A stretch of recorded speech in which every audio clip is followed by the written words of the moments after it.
Ojos Blancos. I met Alex in middle school. He was always really shy. He usually sat by himself, at least one seat away from anyone else.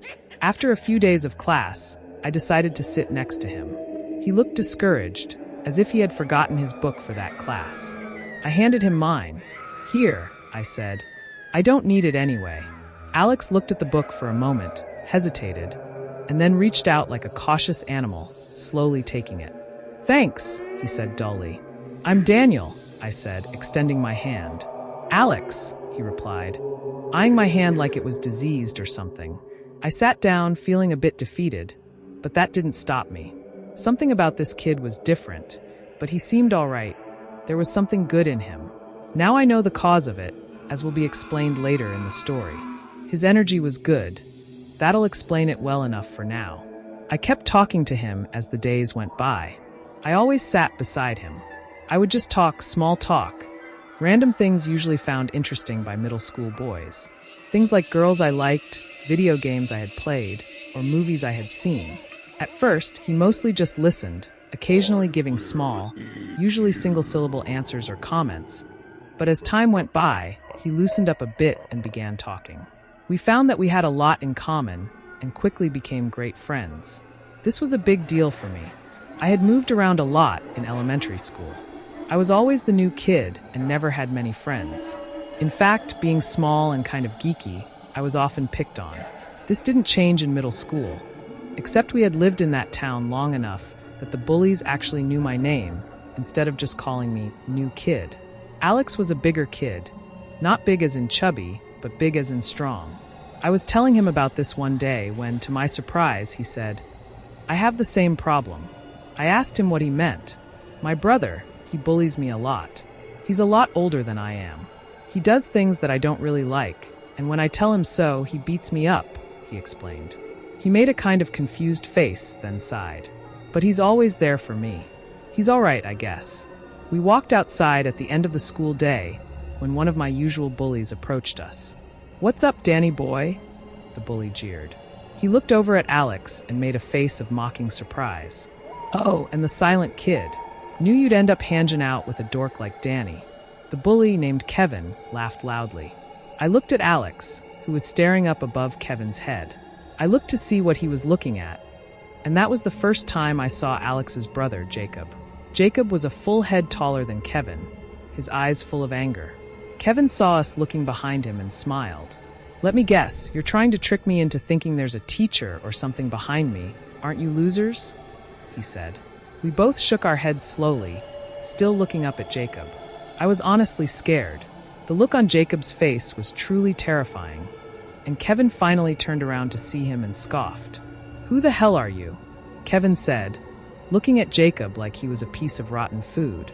Jacob reached down, grabbed the front of Kevin's shirt with one hand, and lifted him into the air.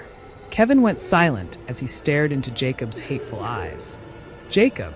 Alex yelled, and Jacob blinked, dropping Kevin hard onto the ground. Kevin Crab walked away quickly, then got up and began to run. Jacob looked at Alex, still angry. He tilted his head toward me. "Who's this?" he asked. His voice was low and emotionless. "He's my friend, Jacob. Leave him be," Alex explained. "We need to go," Jacob said as he looked at me, turned, and began walking away. Alex looked at me before following him. "You should come over and hang out. I have some things I want to show you," he said, handing me a slip of paper with his address on it. I nodded, and he followed Jacob. I stood there for a moment. Before they left, Jacob had looked me straight in the eyes. I felt as if I couldn't look away, and I felt all of Jacob's hatred burning within me. I finally shook the feeling and went home. Alex and Jacob had lived on their own since a year before I met Alex. Their parents had died when they were very young, and they ended up moving from foster family to foster family over and over again until Jacob was old enough to take care of Alex and become his guardian.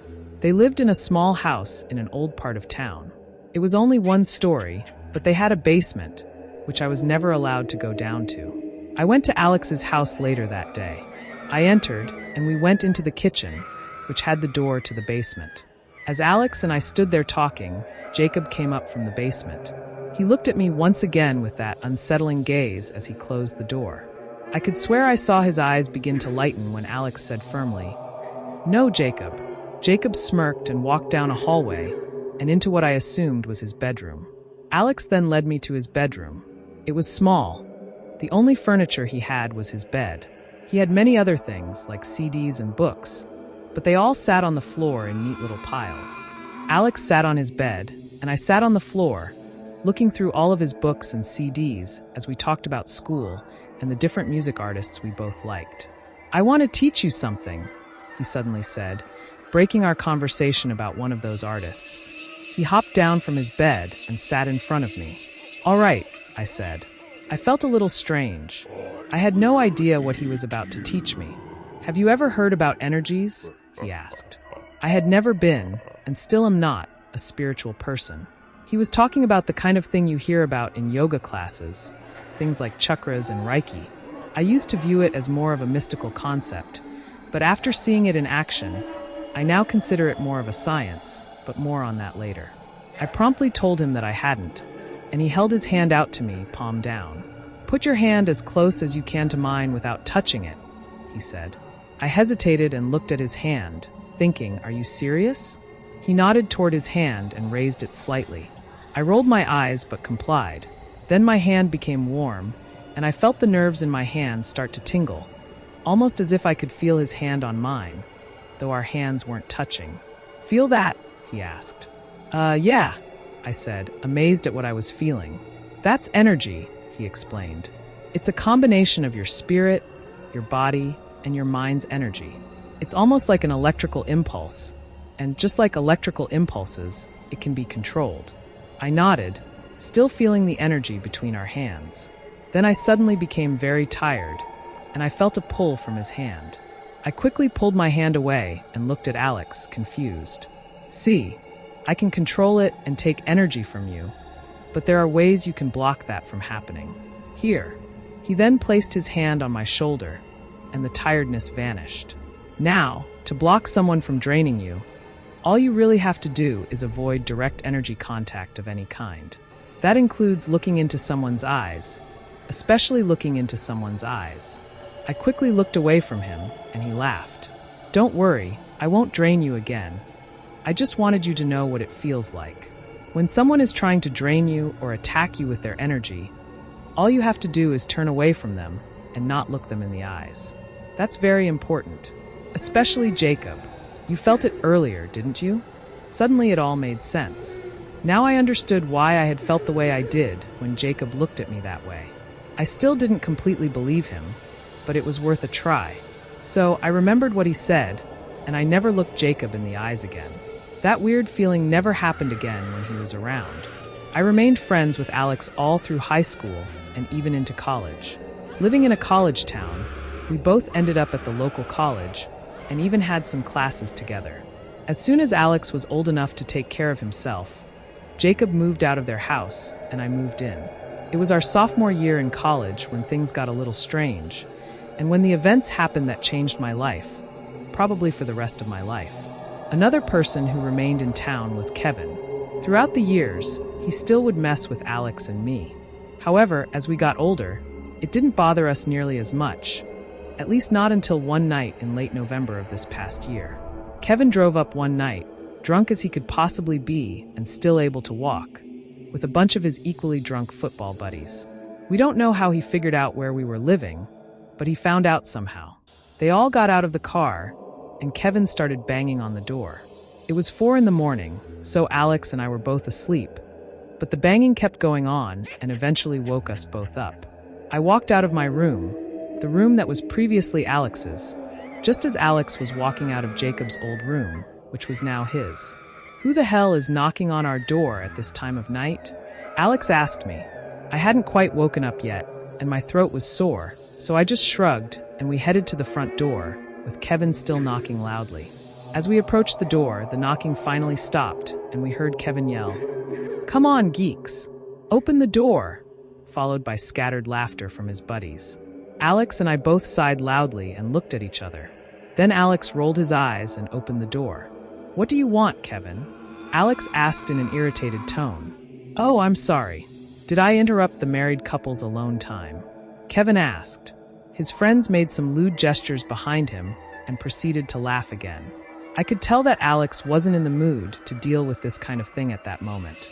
I could almost sense him getting angry. "Go away," Alex said and began to shut the door. Kevin stopped the door from closing and forced it open. "No, no, no," he said. "I want to see you gay lovers' little love shack." He snickered, and there was a struggle between the two with the door. Kevin's body hung suspended in the air, unable to move, while Alex stared at him with an infuriated look. I had taken a couple of steps back, speechless and in shock. Then Alex began to walk, with Kevin's body floating right in front of him, like a puppet. Kevin's face was frozen in a look of uncontrollable horror. It seemed like he was trying to scream, but he couldn't. Alex started walking towards the basement. I followed him in a trance, unable to process what was happening, and too terrified to say anything. We descended into the basement, and I lingered in the corner by the stairs, but Alex led Kevin to the center of the old square room and just stared at him. With his back to me, I could still see Kevin hanging there. His whole body began to tense up and shake, almost like he was having a seizure. I slumped down in the corner and sat on the cold, hard floor. Kevin's body continued to convulse as a blue light emanated from Alex, reaching out toward Kevin. It was then that I realized Kevin wasn't seizing. He was trying to escape but couldn't. His body trembled even harder as the blue light approached. Finally, the light touched him, and his body went still. Then the light withdrew, pulling with it a form of Kevin made from the same eerie blue light. Kevin's physical body slumped to the floor as his very soul was torn from it. At that moment, I finally screamed, but I couldn't tear my eyes away. Kevin's body shriveled and decayed into a half-rotted corpse right before my eyes. His spirit flailed in front of Alex. Then it began to compress, as if it were being crumpled like a piece of paper. Ghostly blood started to pour from every orifice of Kevin's spirit, evaporating almost instantly as it hit the ground, until his soul was as shrunken and decrepit as his physical body. The spirit continued to compress into a small, crumpled ball of blue light, which floated back to Alex. I heard the clicking sound of teeth and saw a bright flash as the blue light disappeared. I started to cry, hiding my face in my hands. When I looked back up, I screamed and passed out. What I saw was Alex, but it wasn't him. His face was shrunken like the corpse before him, but still retained some color. His teeth were long and pointed, jutting out from his lips. And his eyes, oh God, his eyes! They were pure white, glowing in the darkness, with blood streaming from them like tears, all the way down his face. I woke up with a start, finding myself in my own bed. Alex was sitting in a chair next to me, his back turned. When he noticed I was awake, he turned to me. I half expected to see the horrible face I had seen before, but instead, it was his real face, looking as though he had been crying. I backed away from him on my bed. He nodded. "You should be scared of me," he said. "I'm a monster." Another tear fell from his face. I relaxed a little and moved back toward him. "What? I mean, what did you?" I stammered, unable to form a coherent sentence. "Last night. What happened last night? I killed him. That's what happened. I took his soul, and I destroyed it." He became frantic, looking toward the door. "We have to leave. It's not safe here anymore." He stood up and extended his hand to me. I flinched away from him. "I won't hurt you," he said. "You have to trust me. We need to go. I'm still me." It took me a moment, but I got up and followed him. He led me outside and stopped just outside the door. Our car was parked on the street in front of the house, but 3 figures stood between us and it. One was leaning against the car, while the other 2 stood upright. They were all wearing long black coats with hoods. The one leaning on the car stood up and removed his hood. It was Jacob. "Brother, you know what has to happen now," he said, glancing at me. Instinctively, I turned away, avoiding his gaze, knowing what it could do. Alex protectively extended his arm in front of me. "No," was all he said. "He obviously knows too much," said one of the figures, a man. "He gives it away with his mind," said the other, a woman. Alex screamed and threw his arms out to his sides, a wall of blue light forming on either side of him. Then he brought his hands together, and the walls collided, sending an explosion of light outward, knocking the three figures to the ground. I felt my body lift as Alex carried me with an unseen force to the car. As he did, he said, "You have to get out of here. Keep going until you can't go any farther. Wait for me to contact you and tell you where to go next. I'll see you again, I promise." His voice had taken on that eerie double tone. The car door opened by itself, and the engine started. I was placed inside the car. I looked out at Alex, thinking it might be the last time I'd see him. His face had transformed into that terrifying visage of the Ojos Blancos, as he later told me they were called. His eyes were crying so much blood, and they looked sad and pleading, not angry like the night before. "G-ho-oh," he yelled in that double voice, as he raised his arms again to form a shining blue shield around the car. I sped away. I'm now sitting in my 5th hotel room, typing this out to warn you all. I've seen Alex twice since that day. He has explained everything about the Ojos Blancos. They spend their days hunting and preying on humans, devouring souls to stay young. They live among us, hiding in plain sight. They could be anywhere. I won't look anyone in the eyes anymore, and I suggest you do the same. Alex is one of the few who was born with pity for humanity and refuses to consume human souls, at least until that night. They protect me now, but I'm always on the run, always watching my back. I'll be leaving here soon. Just watch out for them, and whatever you do, don't look into anyone's eyes, or you may never look away.